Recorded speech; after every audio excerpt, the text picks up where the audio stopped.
and I will open up the floor to questions. Great, thanks, Jason. The first question is, we are signed up to be part of an ACO in 2017. Does that mean we will not be subject to MIPS? I can take that one. If you are an advanced APM, you will not be subject to MIPS.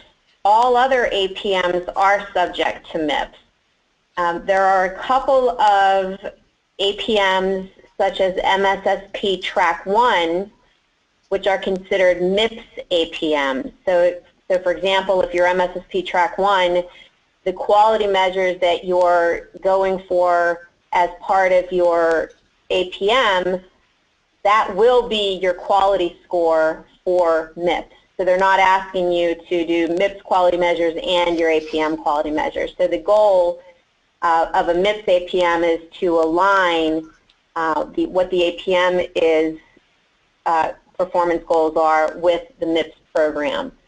So as I mentioned, there are 5 that are advanced APMs, 5 APMs that are considered advanced APMs. All others will either fall under traditional MIPS or a MIPS APM. I'll move on to the next question. Is there a sliding scale or straight 4% bonus or penalty? So there is a sliding scale. It is not linear because remember there is quite a bit of upside in bonus potential. So you can expect that scale is going to slide quickly. The bottom 25% will get the max penalty.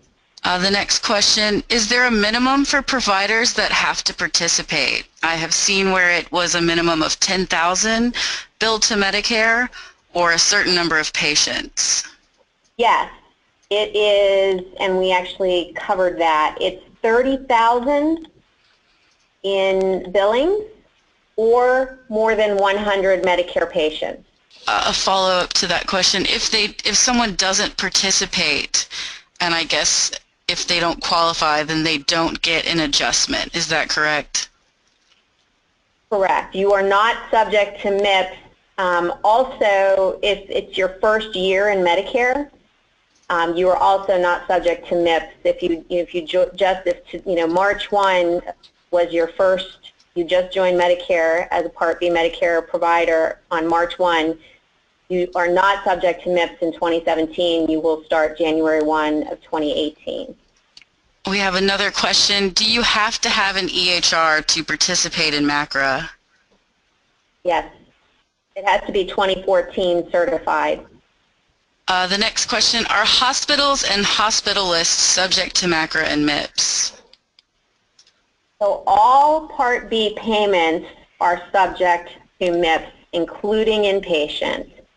So hospitalists, just like other providers, if they're part of an advanced APM, they would fall under an advanced APM. But if not, hospitalists who are not part of an advanced APM would be subject to MIPS. Part A payments are not impacted by MACRA. It's just Part B payments. All right. Will all levels of PCMH receive full credit for CPI? So PCMH is recognized if it's a nationally recognized accredited PCMH Medicaid medical home model or medical home model.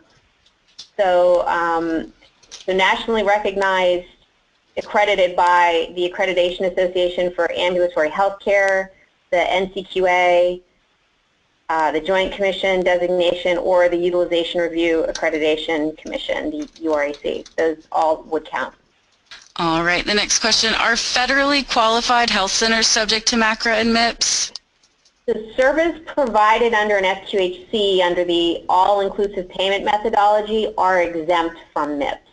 Any Part B services that are provided would be subject to MIPS. The majority of an FQHC's billings would probably be under the all-inclusive payment. All right.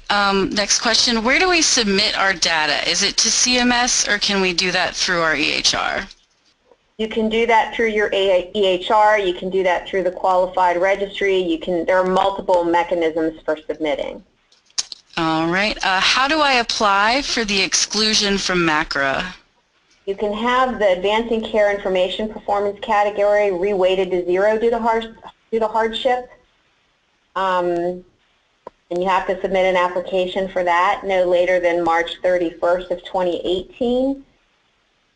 But I don't think you can get an exclusion from the rest of the program, just the advancing care information, unless someone else, one of the other panelists, knows differently. I'm pretty certain of that. All right, and I think we have one more question. So the PQRS we used to do last year, do we no longer have to do that if we do not qualify for MACRA? So if you fall under the 30,100 patients, you would not have to report under MACRA. MACRA and MIPS replace PQRS. Awesome, Jenny. Thanks so much for those answers. So I'd just like to thank everyone for joining us again. I'd like to thank our presenters, and have a great afternoon.